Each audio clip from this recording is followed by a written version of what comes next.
Merhaba arkadaşlar, hoş geldiniz. Ne haber? Ses gelmiyor. Gelir gelir. Evet, artık daha iyi geliyor. Elimi yıkayayım mı chat? Of, yayına bir dakika kalmadı. 10 dakika kaldı. 10 geçe başlayacak yayın. Evet. Ne haber?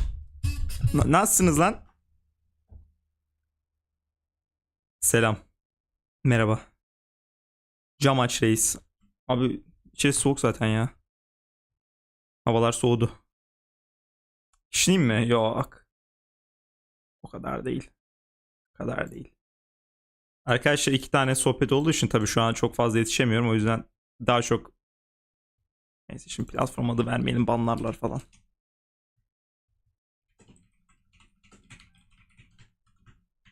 Ee, dur.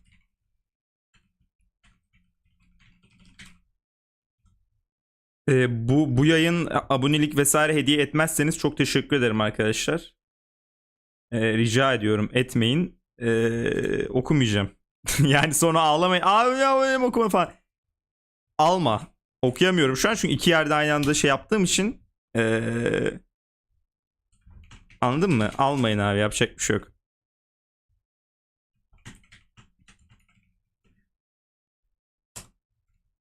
Kamera aç. Kamera açmıyorum ben, hayır. Ne yazık ki.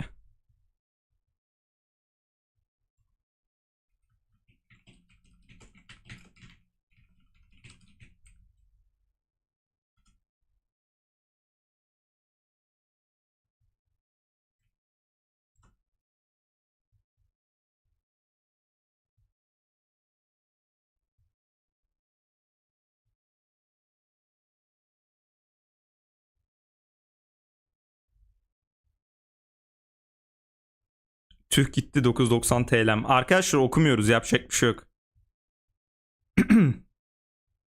Şimdi zaten daha erken saat. Daha 10 dakika falan var. Ben yine de açayım onu da size şey olmasın. Ne kullanmıyorsun? Ben de kullanmıyorum arkadaşlar sigara. Valla. Of of. Kafam iyice karıştı ya. Arkadaşlar bu arada YouTube'da yayından hemen sonra almayın, abonelik almayın.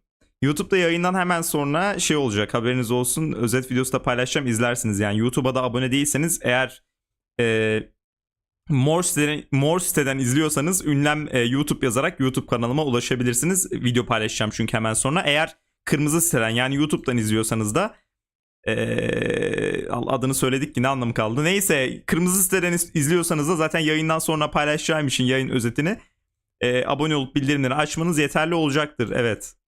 Zaten abonesinizdir yani. Chat'e yazdığınıza göre tabii. Zaten abonesinizdir yani. Mor site ve şey site, kırmızı site. Neyse arkadaşlar, şimdi şöyle yapalım. Hazır yayında başlayacak, tamam mı? Ben yayını açayım. Tamam mı? Ekranı da vereyim. Siz de bekleyin böyle. Şey gibi bekleyelim böyle. Mal gibi bekleyelim arkadaşlar. Nasıl fikir? Bence çok iyi fikir bu arada. Katılırsın katılmazsın. İnanılmaz güzel. 7 dakika boyunca bekleyeceğiz şimdi. Ne düşünüyorsunuz bu konu hakkında? Ben 160 piksel alıp bekleme taraftarıyım şu anda. Çünkü 7 dakika boyunca böyle bekleyeceğiz yani. Adamlar arkaya Furino koymuş chat. Diyor ki 7 dakika 14 dakika sonra, 7 dakika 14 dakika sonra başlayacakmış. Abi niye mal diyorsun? İçimden geldi ya. Demese miydim? Mal gibi bekleyeceğiz oğlum işte 7 dakika. Ne diyeyim? Furino'ya laf atanlara ban atma yetkin var mı diye soruyor arkadaşlar moderatörüm. Ne diyorsunuz bu konu hakkında? Lan var demedim, dur. Varmış, teşekkürler diyor ya.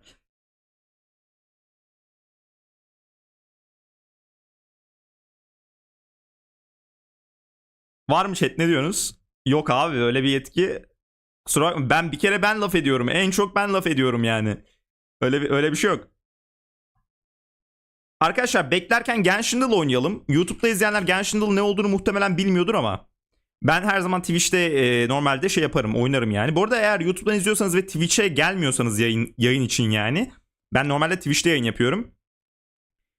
QX şimdi linkini atar size. Oraya da gelirsiniz yani. Arkadaşlar bu oyunda, burada daha 6 dakika var yani, haberiniz olsun. Bu oyunda chat, bak bilmiyorsunuzdur ama bu oyunda hangi karakter olduğunu bulmaya çalışıyorum. Mesela Albedo diyorum, tamam mı? Bakıyorum abi. Albedo hiçbir şeyi tutmadan nasıl satayım. O yüzden diyorum ki Wanderer diyorum aga. Bak mesela bu boss'la güçleniyormuş ama bu boss'la yükseltiliyormuş ama 3.3'ten sonra çıkmış. Bu boss'la yükselen bir karakter lazım bize. Nayda 3.3'ten sonra çıkmadı. Zaten Nayda bununla yükselmiyor. Bununla 3.3'ten sonra çıkmış karakterleri bir saysanıza chat. Neulet bununla güçlenmiyor. Rizzi bununla güçlenmiyor. Dehya 3.3'ten sonra çıkmadı. Alhait'im ne ya? Alhait'im 3.3'ten sonra mı çıktı? Alhait'im. Tam Alhait'im'in çıktığı günce. Alhait'im'in yanında hangi karakter gelmişti? Alhait'im'in yanında hangi karakter? 3.4'te Alhait'im'in yanında hangi karakter geldi? Dendro yağıyor mu yoksa? Üf chat. Tekliyorum ya. Tekliyorum bu işi. Ben valla efsane falanım yani bu işte gerçekten. 5 dakika var bu arada chat. Yeni gelenler için tekrardan söyleyeyim de. Daily Quote'a geçelim. Care for a game of live millennial. Ne? It will give me an opportunity to see exactly how... Abi bu player diyor. Oyuncu diyor chat. O oyunu oynayan falan Ningang diyorlar. Niye söylüyorsun ki oğlum cevabını? Neyse Dayability'ye bakalım. Bu olsa Colley'dir bu arada. Nasıl değil? Ayatoymuş. Bence iyiydim. Bence yine iyiydim yani şimdi.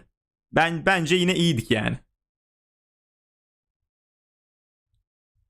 Bir de aynısının Star Rail versiyonu var. Star Rail'ı pek oynayan yok ama 4 dakika var bu arada. Star Rail'ı pek oynayan yok ama Star Rail versiyonunu da yaparız yani. March ben hiç anlamam Star Rail'dan bu arada. Ne yalan söyleyeyim. Şununla yükseliyormuş. Bununla yükselen benim bildiğim bir karakter var. O da Bronya. Yani bu değilse benim başka lan Bronya da bununla yükselmiyormuş ki anasını. Bronya ile aynı pet. Bronya neydi? Şey miydi? Erudition mı? Erutration mı? Abudance değil mi? Erutration. Nihility mi? Harmony mi? Arkadaşlar niye hepiniz farklı bir şey söylüyorsunuz? Birisi Nihility diyor, birisi Harmony diyor, birisi... Bu arada 3 dakika 39 saniye sonra mükemmel 4.2 yayını izleyeceğiz.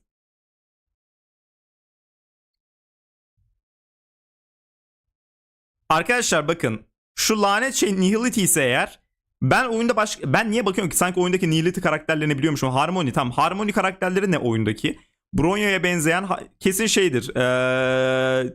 Uzun kulaklı bir kız vardı. Neydi? Tingyun. Hop. Oğlum. HSR'de de müthişim ama. HSR'de de mükemmelim. Her yerde mükemmelim ya. İnanılmaz. As Vast of the Universe. Merch. Yok March değil. Dan Heng Il. Himeko. Luka. Dur arkadaşlar sesini. As vast as the universe. Of çok havalı bir sesi var. Bu kadar havalı sesi olan tek karakter Dan Heng'tir. Zaten başta Dan Heng'in il halini bak başta ilini seçtim sonra normali. Mükemmelim ya. Neyse arkadaşlar ne kadar kaldı? 2 dakika kalmış.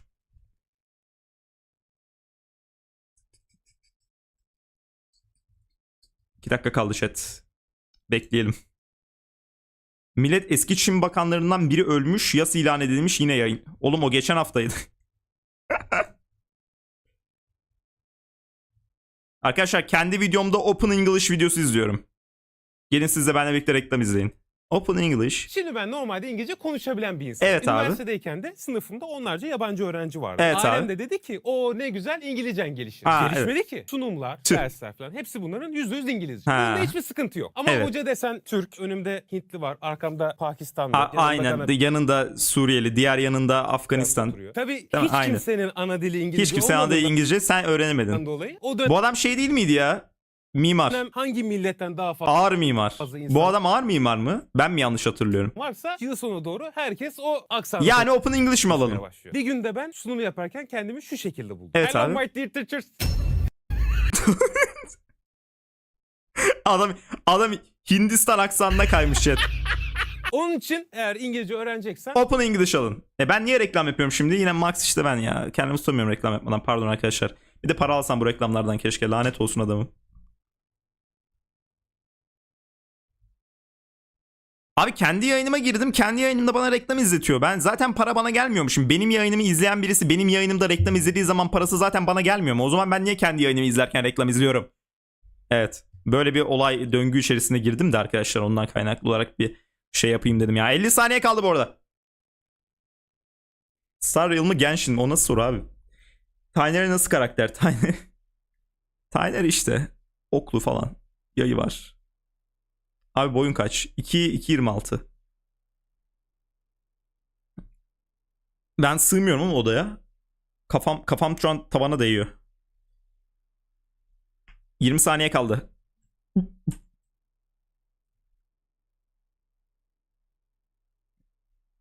Aa çok komik, teşekkürler. Son anda yetiştim, hoş geldin. Yaş kaç merak ettim. Etme. Furina'nın farklı bir olayı çıkarsa özür dile. Aa bu arada Furina gel. 4 saniye dur chat. Furina geliyor. Sesi ben ayarlayamayacağım muhtemelen.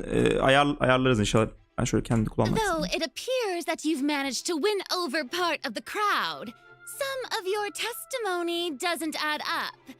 You can be rest assured that I, Farina, the god of justice, The god will of justice. get to the bottom of this matter. No detail shall escape me. Yes, that sounds perfect. A god must be firm. A god must not allow any detail to slip through the cracks. My dear citizens, Ne diyorsun Furina just ya? as the will of a god remains opaque to the understanding of mere mortals, so too is truth unmoved by even the strongest of wills. I will now speak to the defendant. If you Quiz honor reklamlar the olabildiğince values ertele of bu ara. truth, justice and divinity, then you are compelled to provide an accurate account of your actions. Hey, that's not bad. Arkadaşlar şu an çalışıyor kendi kendine. Ne söylesem bu salaklara diye. Pardon, bize salak demez Furinacık da. Bak çalışıyor şu an. Lady Farina. Aha Neulet What are you geldi. doing? As the god of justice, it is only expected that I should remain informed of every trial and make the necessary preparations. Is there something that you needed? If you wish to seek an audience with me, then please make an appointment with Sir Intendant Chevalmeron in advance. Max ya gerçekten. Fragman mı geliyor? Aha fragman geldi. Allah. Yine o lafı söyledi. Ne? Hydroarkon punishlenecek miymiş? Yani cezalan... Öyle bir şey dedi lan. Everyone on the street who happened to be close to the water didn't have a chance to escape. As the water levels rose, they suddenly disappeared. Shouldn't gods be all powerful? What's done is done. Just trust in me. You're Archon. Never mind whether you can truly convince yourself to or not. Bana güvenin, ben sizin tanrınızım diyor chat. Güvenir misiniz? The show begins. Shower me with praise.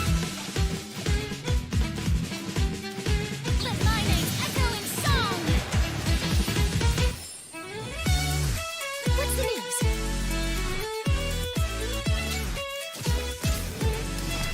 Kadın fotoğraf çekerek savaşıyor. Say cheese. Ya sesi fazla. Breaking news. I know you're not a local, but I'd avoid getting too close to any water that looks strange all the same. There's something ominous about it. Well, the water, I mean. The prophecy. Yes. What has been prophesized will be fulfilled. I, Farina, will use this trial to show the world the true meaning of justice. Adaletin gerçek anlamını gösterecekmiş arkadaşlar Furina bize. Yerseniz. Never been as superficial as you have presented yourself to be. No more excuses. Why should we acknowledge it? Fusolo, why did you deceive us? Applaud and rejoice. We're just a woman. This isn't right! The trial of the Hydro Archon. Seem to remember the floor will now This trial is... I now understand the true purpose behind this position.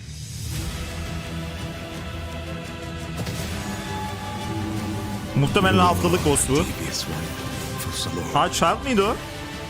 Evet. Everyone's. Bu ne anasını satayım. What should I do? The prophecy that you've been fretting over should now be in full swing. Balina. Aa, bu ne? O kim? O neydi o Honkai Impact karakteri miydi o? O kimdi lan? Honkai Impact karakterine benziyordu bu arada. What the fuck? Aha, suya batmış. Aa, Fontaine değil miydi az önce gözüken yer? Oğlum neler oluyor? Az önce gözüken yer Fontaine değil miydi suyun altında olan? Suyun altında gösterdi. Oğlum bu güncelleme bayağı güzel olacak gibi bu arada. İlk kodumuz geldi arkadaşlar. Kodu kullanarak şu anda 100 primonuzu alabilirsiniz. Bu arada ben de OBS'i açayım. İkinci bir kayıt oluşturacağım. Pardon arkadaşlar, bir saniye. Aynı zamanda yayını kaydedeceğim şey olsun diye. Video yapmak için yayından sonra. Bunu da bir açayım arkadan da kayıtta başlasın. Şu an yerimiz var mı? 85 GB yerimiz var. Maşallah maşallah. Sen kaydet abi arkada. Start recording. Aynen. Bu kaydetsin, biz devam edelim. Bu arada 720 pikselde kalmış. 1080 yapalım. Bu arada arkadaşlar kodları Discord sunucumuzda da biz paylaşacağız yayından hemen sonra. Discord sunucumuza gelerek Discord'dan da alabilirsiniz. Her zaman. Bu arada Discord'da yayınlardan sonraki kodları da paylaşıyoruz. Şöyle Discord linkini de ben atıyorum. İsteyen Discord'a gelip özellikle Rolama kanalından rolünü alırsanız eğer, neydi onun adı, bu primo kodları rolünü alırsanız her kod ulaştığında, her kod çıktığında şey yaparsınız, bildirimini alırsınız. Merhaba, hoş geldik. Welcome to the Genshin Impact version 4.2 special program. Hoş geldik. I'm Sarah Miller Cruz, the voice of the female traveler Lumine, and I'm joined today by two guests to bring you the latest news for the upcoming version. Okay, why don't you introduce yourselves? All right, yeah, sounds good. I'll start. Hey everyone, I'm Amberly Connors, the voice of Farina, and bu arada Farina'nın İngilizce ses aktörü bayağı iyi ya. Seviyorum İngilizce sesini Farina'nın. Travelers already met the Hydro Archon at the start of their journey in Fontaine. And as the story continues, how will this special god avert the crisis foretold in the prophecy? O değil de o fragmanın sonunda gördüğümüz karakter kimdi ya? Tam Honkai karakteri tipi vardı bu arada. Aşırı yani. Bir an Honkai'ye geçtik sandım yani. Neolet'in sesi de çok iyi. Bu oyundaki tüm karakterlerin İngilizce sesi çok iyiydi. Siz inanmıyorsunuz. Hala Japonca diyorsunuz. Yes, for sure. Totally. Yep. Okay, so next, let's dive into the major content that we have coming in version 4.2. In the intro, Farina said we need to make an appointment with Surintendant Cheval Moran. So, you know, she's really busy as Fontaine's Archon, and she's a pretty big celebrity at the Opera House. So, the special program team gave me an itinerary to follow, and it appears to show all of Farina's recent plans. Farina's recent plans, let me guess, she's going to be going to trial, and then another trial, and then another. Farina'nın planı ne olabilir ki zaten maksimum yani. Okay, the itinerary seems pretty packed, so let's take a look at the first item. Oh, looks like Ray called it. Wow. Bu ne hocam? There is nothing more important to Farina than attending trials at the Opera House. But this trial is a little Evet, Archon görevimizin yani ilk hikaye, ana hikaye görevimizin devamı zaten geliyor biliyoruz. Çizim bayağı güzel olmuş bu arada chat. Baksanıza. Etraftan şu ortası Fontaine, etraftan sular yükseliyor. Aa, güzel olmuş falan fotoğraf.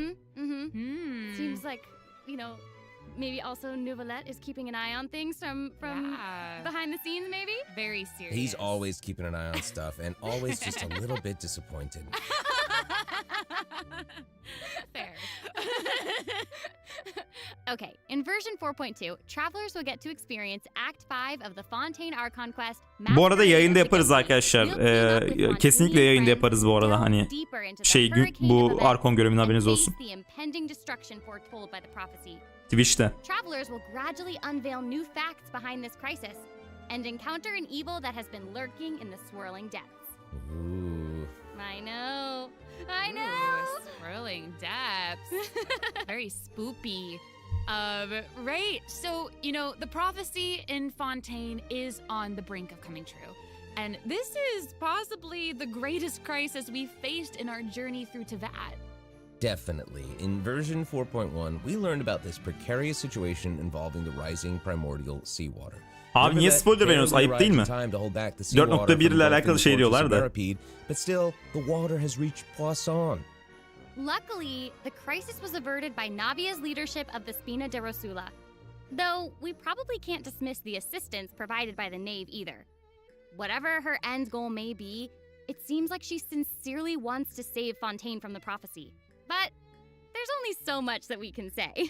Travelers will have to go and play through the version themselves to discover Oynarız abi, the problem clues, değil. adventures and stories to come. 4.1 ile 4.0 ile alakalı spoiler verdiler, evet. Onları da oynamışsınızdır artık arkadaşlar. Kaç ay oldu yani.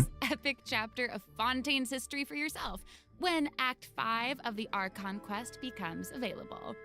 Sounds good. So exciting, right? Hey, question. Have we forgotten O ses ne a lan? really important character who's been missing from the Fortress of Meripede? Ha, Charlotte. You mean Child? Child. Ben de yeni gelecek karakterlerden bahsediyorsam Child'ı o kadar umursamıyor ki Miho'ya aklıma bile gelmedi Child diyeceği. Yani şu Arkon görevini yaparken Child'ı bir tek ben umursadım bu arada. 4.2 Arkon görevinde falan. Herkes Child'ı unuttu. Görevin sonunda Child nerede? Ben mal gibi kaldım böyle. Bakıyorum Child nerede? Kimsenin umurunda değil. So it probably won't be long until we see him again. Okay, good. But we really need to talk about Farina. She's confronted with a because she's confronted with a crisis that's tough for even one of the great elemental dragons.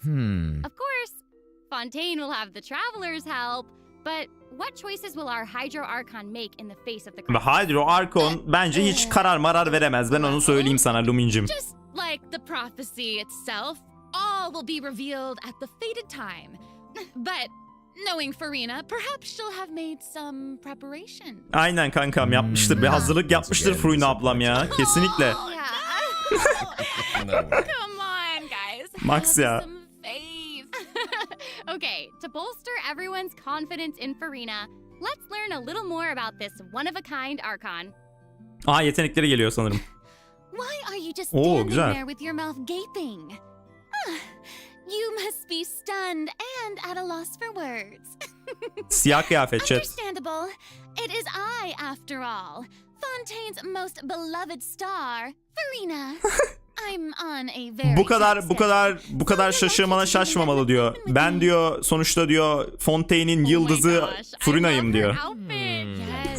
And her eyes, like each of them are different. She's got these little eyelashes. Bu kadar şaşırmanıza şaşmamalı diyor chat. Expect for a Hydro Archon that she'd have the best drip. Oh. Drip mi? Drip marketing, Okay, you know yeah. what? It seems as if she's always dressed like she's about to attend a performance. You know what I mean? Yes. That's Fontaine's biggest celebrity for you. And speaking of drip, let's take a look at her combat abilities. Yay! Evet, yeteneklerine geldik chat. Being too popular can be such a hassle. Who knew the people would adore me so much?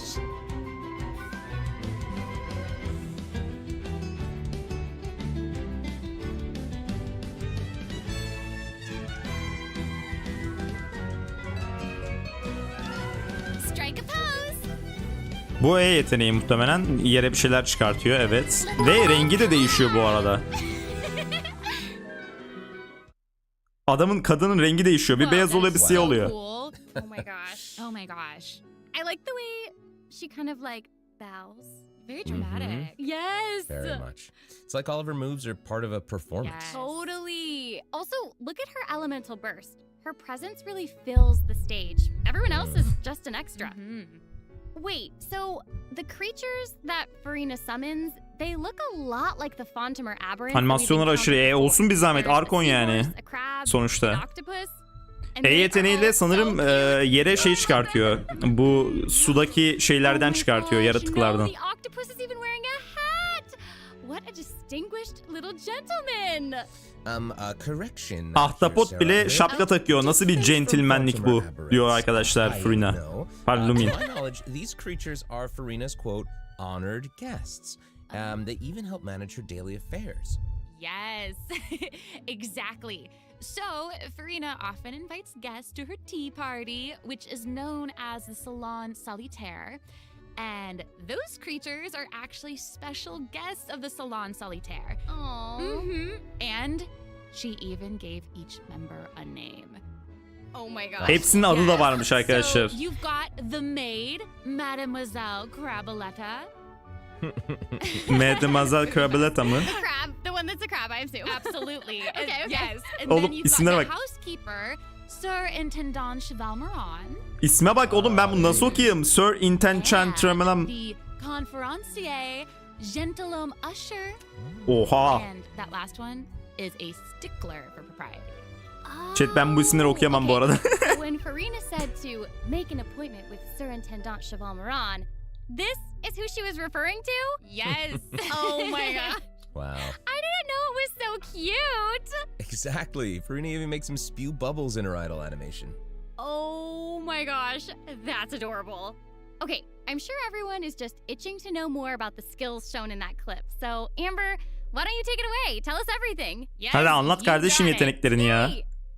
So, Farina is a hydro sword user. Evet arkadaşlar, su kılıç kullanıcısıymış. Gerçekten bilmiyorduk bunu. She usually defaults to an Usia Arca alignment in combat. Evet. When in this state, her elemental skill invites the three members of Arkadaşlar, Salon siyah Solitaire, geneye basınca Mademoiselle Crabaletta, 3 tane yaratık çıkıyor. Görüyorsunuz şu anda ekranda ve etraftakilere vuruyorlar. Su uyguluyorlar muhtemelen. So cute. Su vuruyor çünkü. Salon members will attack nearby opponents. Aynen, yakındaki rakiplere saldırıyorlar otomatik olarak. Ooh. Their damage increases the more characters there are in the party over a certain HP amount. Okay, I was listening Nasıl yani? to all that, but at the very Takımdaki top, you said karakterlerin that HP'sine göre hasarları artıyormuş. Bu E yeteneğinde vuran şeylerin hasarı, öyle bir şey dedi. Exactly. Farina's charged attack not only deals physical damage, but also allows her to switch between Usia and Numa Arca alignments. Whoa. Yüklü saldırı yapınca rengi değişiyormuş chat. Her arca alignment has an effect on her other skills as well. Bak, gördün mü? Sure does. Değişti. Farina's elemental skill changes depending on whether she is aligned with Usia or Numa. Eğer siyahsa farklı E yeteneği, beyazsa farklı E yeteneği var. Uses her charged attack to switch to a Numa Arca Beyaz haline alignment. geçerse Her eğer, elemental skill summons the singer of E many yeteneği bu waters. gördüğünüz yaratığı Provides çıkartıyor. healing to nearby party members. Oh, nice. Yes. Ve yakındaki The summons created by karakterlere can Farina's basıyor. elemental skill will remain on the field for a period of time even after Farina is switched out. Beyaz halindeki E'si can basıyor, diğeri 3 tane yaratık çıkartıp hasar vuruyor, yani anlayacağınız.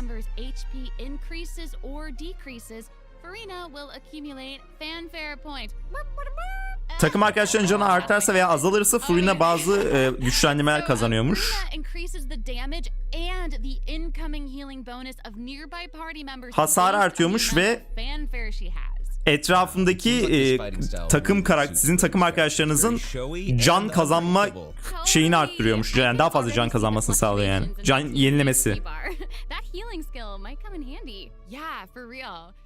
And due to her knowledge of deepwater aberrants, Farina's passive talent can decrease the cooldown on abilities gained from the xenochromatic Bu önemli bir şey değil. aberrants. Bayağı bir support yani, bildiğin.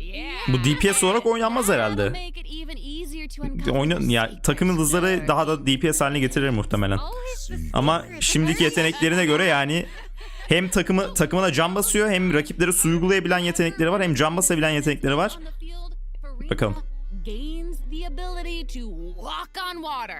Suyun üzerinde de yürüyebiliyor. Kokomi'nin devri kapandı arkadaşlar. Kokomi'nin tek özelliği olan suyun üzerinde yürümeyi de artık Farina'ya teslim etmiş durumdalar. Geçmiş olsun chat. You're correct. It does change, but you know, such is the charm of a celebrity, I suppose. Yes. So, if you want to learn more. Bu arada Farina'nın hikaye görevi de arkadaşlar 4.2 ile birlikte geliyormuş. Gördüğünüz gibi, eğer Farina'nın hikayesini merak ediyorsanız gidin Farina'nın hikaye görevini de yapın. Bu arada ben de Neolet'in hikaye görevini yapacağım. She's now able to join the traveler's party with her trusty companion, Monsieur Verite. Ne? Charlotte.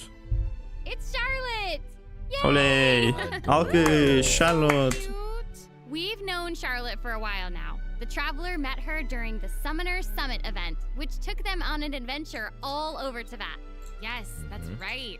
Charlotte's hard-hitting spirit and determination to uncover the truth really leave an impression, don't they? Yeah. That's right. During our journey in Fontaine, didn't she treat the Traveler to a magnificent meal in order to get a scoop about Wriothesley?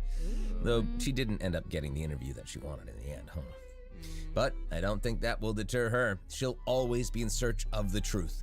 The world is her treasure chest, and only her camera can determine its contents and the truths they contain. Speaking of her camera, Monsieur Verite just so happens to be her greatest assistant and companion. They're friends. Charlotte's talent for Kamerasıyla arkadaşmış arkadaşlar Charlotte. No matter the subject or setting, her photos somehow always capture an unparalleled sense of artistry. The peerless Monsieur Verite turns her photos into eye-catching mementos. Psikolojik problemleri olmasın. Many Fontainians even cut the prints out Bilemedim of the şimdi. newspaper and keep them as clippings. That's so cool. And Monsieur Verite is so cute. He even has his own little hat and tie. I know! Charlotte actually commissioned both of those items from Chiori. She even commissioned Monsieur Verite's accessories in several different styles to match different interview settings. Isn't that cute? Wow, that is pretty thoughtful.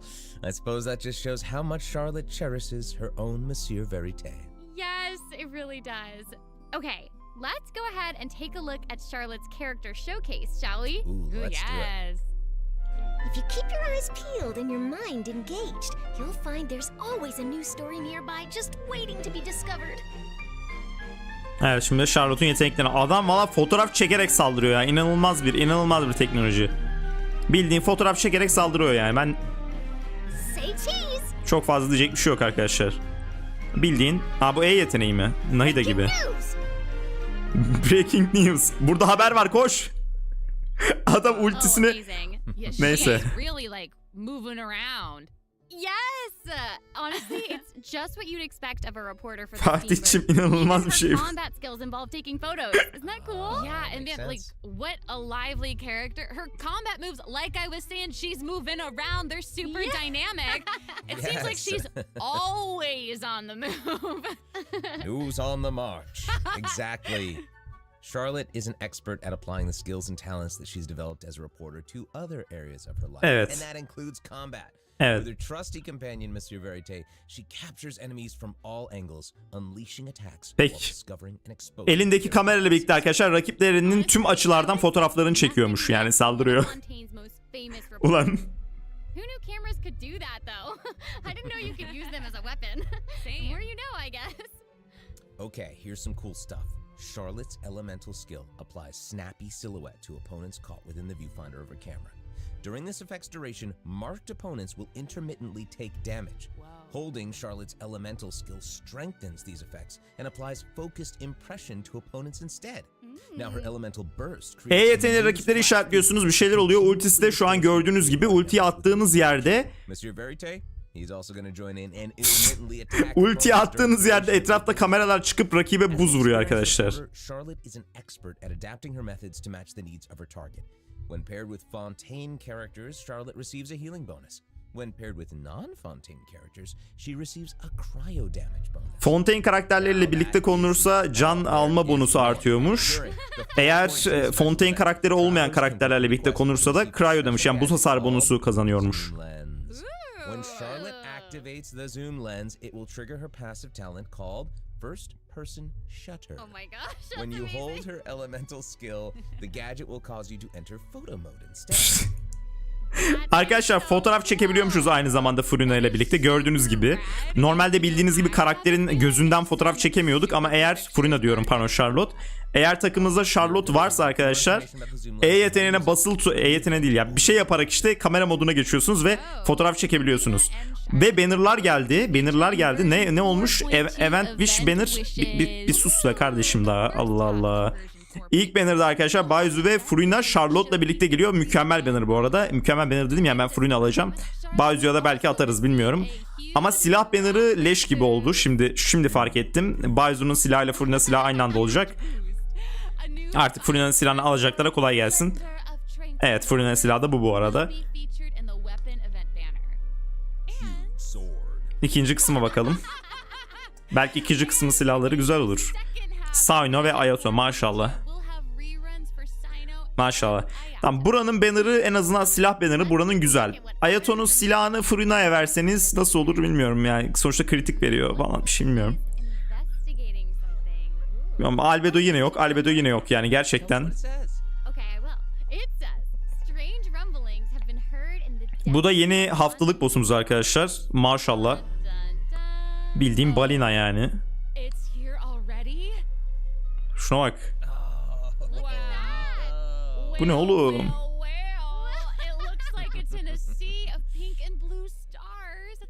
Oh, I remember this well. I recognize this well. Wait, yeah. Isn't this the whale that the traveler saw in Child's vision at the end of the version 4.1 Archon quest? Child'ın spamladığı şey gibi. Balina gibi. Child şey yapıyor ya, balina spamlıyordu ya. Sudan.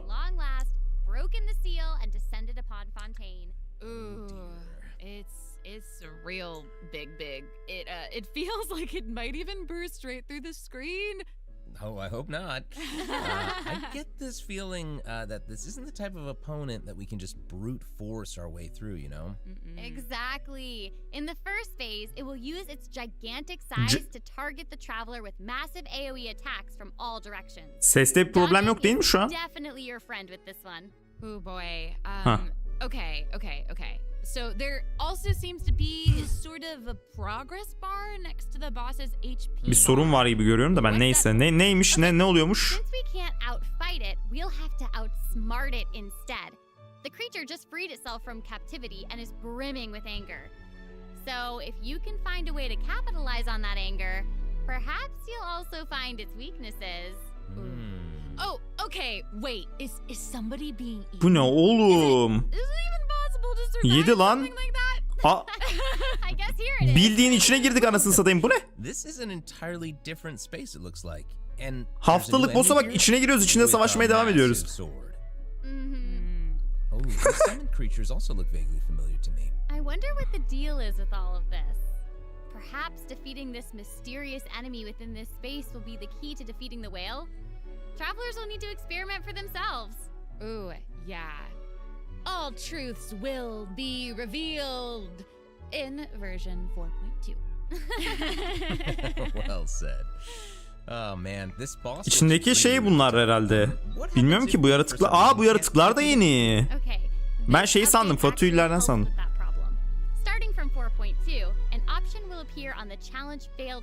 Arkadaşlar 4.2'den sonra eğer bosslarda vesaire kaybederseniz bir düşük şeye otomatik olarak geçebiliyorsunuz. Aşağıda direkt bir düşüğünü oynamak istiyorum diye tuş çıkıyor, ona basıyorsunuz. Direkt bir düşüğüne geçiyor abi.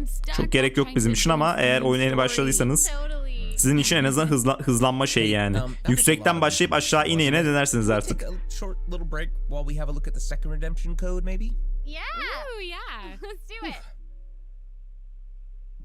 Evet, ikinci kodumuz da geldi. Yine bir Furina fotoğrafı. Evet.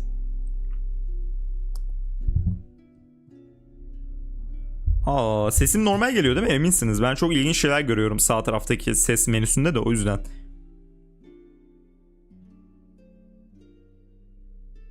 Bence doğru gelmiyor ama siz fark etmiyorsunuz ama neyse.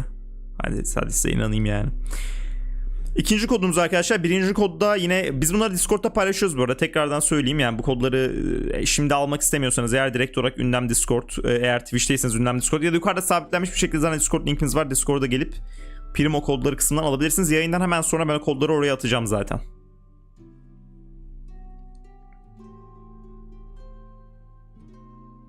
Bu ne abi, arkada şarkı çalıyor.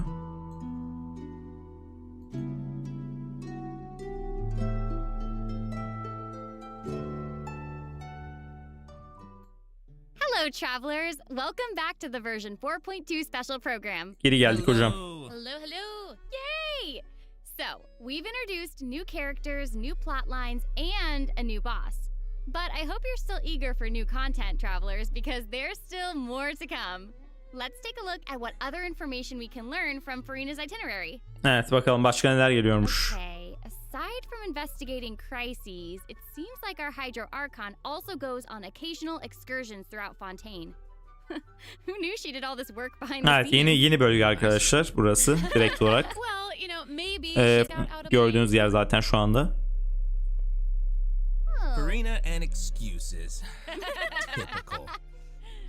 Hey, it seems like the places Farina has chosen to visit this time feature some peculiar landscapes. Oh yeah, it looks like Farina is in Aranea's forest on the east Bu ne side of oğlum? Fontaine. Bayağı güzel bu arada. Şurası çok iyiymiş. Tam şey gibi, Halloween işte Cadılar Bayramı'nda gelecek bir yer gibi. Baksanıza. Although, it does kind of look like it could be hiding some secrets. Definitely wouldn't be a video game if there weren't secrets. Oh, Things yeah. are definitely not what they seem here. For example, strange things have been happening with the water veins around Loch Aranea. As you can see, a strong windstorm has gathered around the vortex rising from the middle of the lake. It's almost like it's preventing certain things from getting closer and forcibly pushing other things away. And take a look at this, the foggy forest path. That fog is really thick. Yeah. That's why they call it the foggy forest path. And what about this area? The Weeping Willow. Güzel, güzel. Yeni bölgeler güzel duruyor. Ama genelde zaten yeni bölgeler, yani genelde zaten bölgelerin görüntüsü Genshin'de hep güzel oluyor yani. Right. Like it's Yosunlu cloudy sular or falan. something. Do you see that? Yeah. Exactly. It seems like. Aa, bunu da altına also batabiliyoruz. realized something was off. It looks like she headed underwater to investigate. And what did she find? A number of contaminated bacterial mats.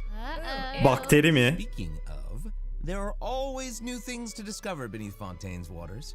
In this update, Evet arkadaşlar, bakteri temizleyecekmişiz suyun altındaki. Bakterileri temizliyoruz gördüğünüz gibi. Travelers can borrow its abilities to cleanse away the contamination clots and contamination cores from the bacterial mats. Pretty cool. In addition, with the help of a Yeni puzzle'lar vesaire eklemişler yani, anlayacağınız. abilities on the surface as well. They may be the key to solving certain puzzles or perhaps even powering certain objects. Güzelmiş. But we'll leave that for you to discover. To learn more about the story behind the new Aranea's forest region, be sure to check out the version 4.2 world quest called The Wild Fairy of Araneas. Dünya görevi mi açılıyor bölge? Melazines are involved. Melozinler de varmış arkadaşlar dünya görevinde. Yandık ya. Aklıma şeyler geldi. Şu aranaralara geldi abi. Aranaranın olduğu görev o kadar uzundu ki, yani melozinli olan da öyle olursa eğer. Perhaps it's also guarding some unspeakable secrets. Actually, it looks like that's the very next stop on Farina's itinerary. So let's go check it out. Okay, I bet a bunch of travelers noticed this tower since they've arrived in Fontaine. I'm so excited that we finally get to check it out. Yes, same. Yeah, in version 4.2, the sealed ruined tower is the focus of a quest series called Search in the Algae Sea. Bu kulede arkadaşlar bir tane görevin şeyi olacakmış. Görev olacakmış yani bu kulede bayağı bir. Öyle diyor. Oh, amazing! Okay, it would feel great to finally demystify all the secrets churning under the seemingly calm waters. Yes, I want answers. I also we all want answers. I also heard this quest has something to do with the primordial sea. It seems like there's a very important and very ancient story behind it all. That is very right. New stories are always unfolding in Fontaine, whether above water or below. And this is not limited to the two new regions. Bir sürü işte anlayacağınız hikaye görevi, dünya görevi vesaire eklemişler. Yeni bir yaratığımız daha var. Hydro Tulpa. Az önceki haftalıktı, bu normal yaratık arkadaşlar, yeni boss yani. In certain underwater cave, new life form is waking up. It has greater and more diverse powers of transformation while Bu da sulu. Bu muhtemelen Fontaine Furina'nın yükseltme materyali için vesaire. And some places still seem to tell the stories of events long past, no matter how long they've been abandoned. So, in this update, travelers can also look forward to the climax of the Narcissenkreuz adventure questline that was introduced over the last two versions. And there might even be an unexpected surprise waiting at the end. What? A surprise! I can't wait to see what it is. Same. All right, there's a lot to discover in the new areas of the map. Bura nere ya? Burada çok iyi duruyor. Oh, wait. It looks like she's arranged to spend some time with her subjects. Farina is pretty personable. Who's to say? She might even make an appearance at the events taking place in Fontaine. Speaking of, let's move on to the event portion. All right, Ha, etkinlikler arkadaşlar. Bedava ne? Bir dakika, bu karakterin adı neydi ya? Freminet ha. Bedava Freminet kazanacağımışız arkadaşlar ilk etkinliğimizden. Görmüş olduğunuz gibi. Hayırlı olsun, Freminet çıkaram. Ne yapacaksınız ki Freminet'i? Boş verin de. Neyse, bedava Freminet kazanacakmışız yani ilk etkinlikten. Haberiniz olsun. Bu ana etkinlik muhtemelen. Değil mi? Aa evet, ana etkinlik bu. The name comes from a Fontanian fairy tale that describes a terrifying creature that lives underwater. Adults would use the story to keep children away from the shore. As the story goes, children who play by the water Ne yapacağız? for Thelxie to devour. Ooh, yeah, for real. Well, children must be pretty afraid of that creature. I know, right? It does seem a little unusual for Fremine to give this little penguin a name like that. There must be some other reason. Wait, hey, does this event also have something to do with this clockwork penguin? Absolutely. In this event, we'll be helping Fremine make some improvements to this little clockwork penguin. Arkadaşlar bu etkinlikte Freminet'in yanında taşıdığı pengueni geliştirmesi için Freminet'e yardım edeceğimişiz. Mesela şu an gördüğünüz bir bildiğiniz, bu ne lan? Şey bağlama, elektrik kablosu bağlama etkinliği. İkinci kısmı, o birinci kısmıydı arkadaşlar. İkinci kısmında da pengueni yapmak için gerekli olan itemleri toplayacakmışız. Şu an gördüğünüz şey bu ikinci kısmı. Abi bana ne Freminet'in pengueninden ya? Umurumda değil, biliyor musun Freminet'in pengueni? Ben niye Freminet'in penguenini güçlendiriyorum?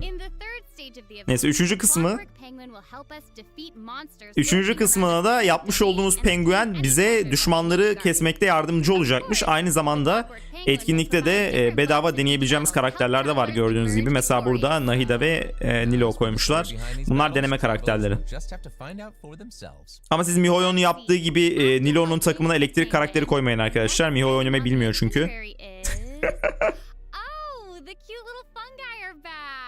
Cool.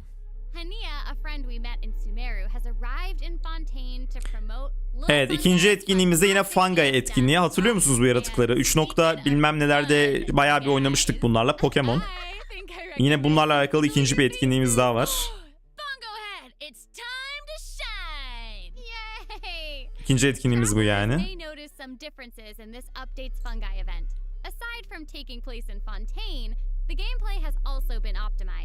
Oynanış vesaire düzeltilmiş, biraz güzelleştirilmiş.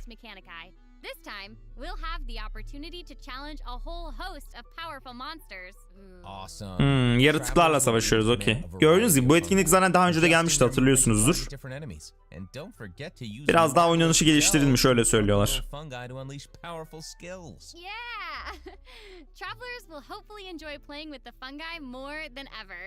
Here's hoping. We actually I have a little note here to pass along from our developer friends.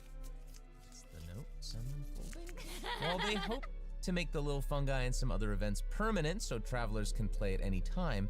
The team feels that the current design doesn't adequately sustain long-term gameplay. So they're going to continue iterating, optimizing, and improving this event while also working hard to develop interesting content that is relevant to the overall game. Şey diyor, bu etkinliklerin sonsuza kadar kalmasını isteyenler için bu etkinliğin sonsuza kadar kalacak kadar düzgün olduğunu düşünmüyorlarmış. O zaman neden etkinlik olarak getiriyorsunuz?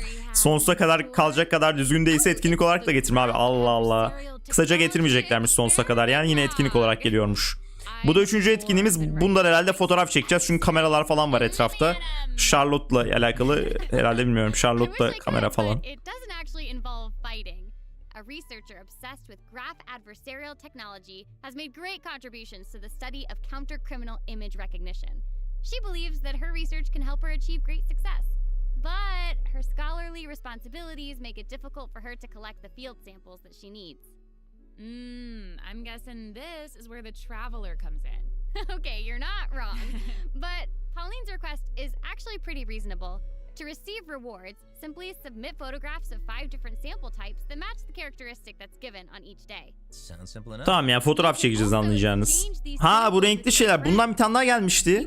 Arkadaşlarına falan gönderebiliyorsun bunlardan. Abi bu etkinlik geldi zaten. Bu değiştirilmiş hali. Değiştirilmiş halini tekrar getiriyorlar. Hatırlıyorum ben bunu. mentioned during Charlotte's character Ya introduction. yakınlaştırabilen kamera hediyeli etkinlik. İnanılmaz. Yakınlaştırılabilir kamera hediyeli etkinlik. Bunlarla işte kart falan topluyorsunuz arkadaşlar. Onlarla da bir şeyler alıyorsunuz falan filan etkinlikte. Arkadaşlarınızla vesaire de paylaşabiliyorsunuz. Değiş tokuş yapabiliyor muydunuz? Neydi? Öyle bir şey vardı. Kartları değiştirebiliyordunuz. Double wow. Oh my gosh. Domainlerde falan da kullanılabiliyormuş şu an gördüğünüz gibi. And even if you miss the chance to participate in the event, there's no need to worry. Travelers will still be able to obtain the zoom lens after the event ends. Sweet. It seems like Farina has Bu da also 4. etkinliğimiz arkadaşlar. Bu da muhtemelen dungeon diyor. Dövüşmeli bir şey olacak diye tahmin ediyorum. Bakalım. Travelers who master the ley line features and put together the strongest party. Aynen tamam, bu da yine dövüşlü ve deneme karakterleri de var bu arada. Şu an gördükleriniz deneme karakterleri mesela. Burada özellikleri vesaire var işte Leyla'nın. Girdiğiniz yerin işte buffları falan var. Giriyorsunuz, savaşıyorsunuz, klasik. And travelers who are more confident in their combat skills can choose to jump straight to the final challenge. Also, the ley line Aynı zamanda da yine arada sırada gelen bir 2-3 etkinlikte bir gelen Leyline Overflow'da arkadaşlar. Yani Mora ve kitap XP kitabı kasarken ilk kat ödül alma vesaire de yine gelecekmiş 5. etkinlik olarak. Bunu çok etkinlik olarak saymıyorum zaten ben. more surprises to share. Daha söyleyecekleri varmış chat. Bakalım ne varmış. Well, before we get into them, let's take a quick break to have a look Tamam, at the başka söyleyecekleri şeyler, çok önemli şeyler varmış arkadaşlar. Onları söylemeden önce size diğer kodu verelim dediler. Ne şimdi şey demezsem ben şu an hiç sevinmeyeceğim yani şey işte. Genshin animesi vardı ya, o yakın zamanda çıkacak falan demezlerse ben şu an hiç şey demeyeceğim yani. Şimdi çıkacak şey diyecek. Bu arada artık yeni OST albümümüzü indirebilirsiniz, açabilirsiniz. Yeni şarkıları paylaştık OST. Bunu diyecek birazdan. Valla bunu diyecek. Bak çıkacak, bunu diyecek. Şimdi delireceğim sonra. kesin böyle bir şey olacak bak. Hadi hayırlısı.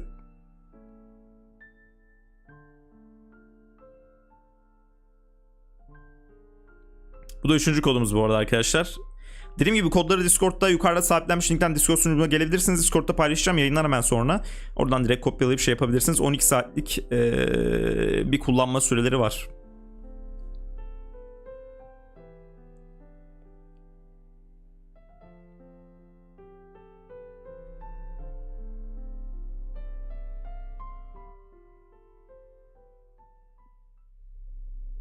Welcome back, travelers. Evet abi, söyleyin bakalım neymiş. I just took a look at Lady Farina's itinerary and it seems we've actually reached the end. Bitti mi? Oğlum az önce bir şeyler diyeceğiz dedin. Submitted our appointment request to Surintendant Cheval Moran. While we're waiting to hear back, let's see what system optimizations we have for the upcoming version. Sistem optimizasyonlarını söyleyeceklermiş arkadaşlar. Evet. First up is the quick challenge feature for weekly bosses. Haftalık. New players or players who prefer to spend their time exploring Evet. have yet to unlock certain weekly bosses. And it's difficult to raise new characters when you can't access the boss drops needed to ascend a certain character. In version 4.2, travelers who are at adventure rank 40 or above will have the option to quick challenge a weekly boss by navigating to the Trounce domain section of the adventure. Bak bu çok iyi. All weekly bosses will be available to challenge except Storm Terror and the Wolf of the North. Direkt hızlıca arkadaşlar kitaptan haftalık bosslara gidebiliyorsunuz. Hem de bazı haftalık bossları açmamış olsanız bile. Mesela bende açık olmayan Pepe bilmem ne boss'u var görev yapmadığım için. Onlara da gidebiliyorsunuz eğer hikayelerini yapmayıp açmadıysanız. Bunun dışında kart oyununa da yeni kartlar ekleniyormuş bayağı 6 tane. Aynı zamanda da hızlandırılmış duel ekleniyormuş arkadaşlar. Yani hızlandırılmış şekilde artık tizci oynayabiliyorsunuz. Aynı zamanda arkadaşlarınızla birlikte desteğinizi paylaşabiliyormuşsunuz. Arkadaşınıza bu destek kodunuzu verdikten sonra arkadaşınız onu yapıştırırsa eğer direkt olarak onun destesine sahip olabiliyor. Yani deste paylaşımı da gelmiş kart oyununa. Umurunuzda mı bilmiyorum ama neyse. Both the maximum number of starting slots and the number of slots unlocked at each player level upgrade have been increased from 2. Bu hızlandırılmış hali güzel olmuştur ama muhtemelen. Bence ilk başta gelmesi lazımdı zaten. The developers have also made a number of optimizations to the Genius Invocation TCG interface. Heated battle mode and the Forge Realm's Temper Endless Swarm will also return in version 4.2. Ooh, and in addition to the updates made to Genius Invocation TCG, returning travelers will enjoy ample login rewards and exploration guidance courtesy of the Genshin Impact project. Eğer oyunu bıraktıysanız arkadaşlar ve geri dönerseniz eğer size daha kolay bir şekilde geri dönebilmeniz için ödüller ve neler geldiğini vesaire gösteren bir kısım geliyormuş. Bunlar herkese gelmiyor. Altını çiziyorum. Eğer oyunu bıraktıysanız ve oyunu yeniden başladıysanız daha fazla ödül ve aynı zamanda da oyunun neler geldiğini vesaire daha kolay bir şekilde alışabilmeniz için özellikler vesaire gelmiş. Quest optimizations will also be available in version 4.2. The first one pertains to unlocking story quests. Travelers will now get to choose whether to accept a story quest. Sonunda ya, bu özellik de çok lazımdı. Artık arkadaşlar hikaye görevini açtıktan sonra görev eskisi gibi direkt olarak başlamıyor. Başlatıp başlatmamak size kalmış. Yani hikaye görevini açıp sonradan başlatabiliyorsunuz. Ben sırf şu özellik yüzünden bir tane görev yapmak için 4 tane görev yaptım ya. 4 görevi de başlatmışım çünkü onlar onu engelliyor, onu engelliyor, onu engelliyor. Hepsini yapmam gerekmişti. Şimdi o sorunu çözmüşler. Güzel olmuş. I know. Well, there's so much exciting stuff happening, and I know personally, aside from all the intrigue around the story and characters, I'm personally very jazzed for the Fun Guy event. Yes, how can you Fun Guy eventi çok bekliyormuş. Arkadaşlar bu kadar bitti güncelleme yayınımız. Yukarıdan dediğim gibi Discord sunucumuza gelebilirsiniz. Kodları da alabilirsiniz. Her şeyi de alabilirsiniz. Kodları almayacaksanız da gelin yani. Bizim Discord sunucumuz işte. Ben birazdan 1-2 saat içinde bu canlı yayın özetini de paylaşacağım YouTube üzerinden. Eğer YouTube'a şeyseniz, yani YouTube biliyorsunuz Turkish Tabito zaten. Oradan da izleyebilirsiniz o videoyu. İzlerseniz güzel olur. Onun dışında başka bir şey diyecekler mi? Bir şey demiyorlar abi. Bitti yayın. Yapacak bir şey yok. Bu kadar. Ne diyor? Bu ne? Your audience with the God of Justice region of many waters and the most popular celebrity in Fontaine, Lady Frina has been granted. The appointed time is November 8, 2023. Please make sure to come in time as Lady Frina will be awaiting for your arrival. November 8 güncellemenin geleceği tarih değil mi oğlum? Ha, oyuna girin diyor. Haberiniz olsun. Lady Frina sizi bekliyor diyor. Yani öyle mi? Neyse arkadaşlar, o zaman teşekkür ederim izlediğiniz için. Buraya geçmeyelim. Yayın bu kadar. Dediğim gibi ben yayından hemen sonra, birazdan bir iki saat sonra şeyi paylaşacağım. November 8. Aynen abi, November 8. Birazdan özet videosunu da paylaşacağım. YouTube'dan Turkish Tabito YouTube kanalına eğer abone olup bildirimleri açarsanız onu da kaçırmazsınız. Paylaşmazsam da paylaşmaya da bilirim. Paylaşacağım muhtemelen bir iki saat içinde. Teşekkür ederim izlediğiniz için. YouTube'a da gelin. Arkadaşlar YouTube'a değil lan, Discord'da yukarıda sabitlenmiş bir şekilde Discord linki duruyor zaten. Neyse, görüşürüz, hoşçakalın, bay bay.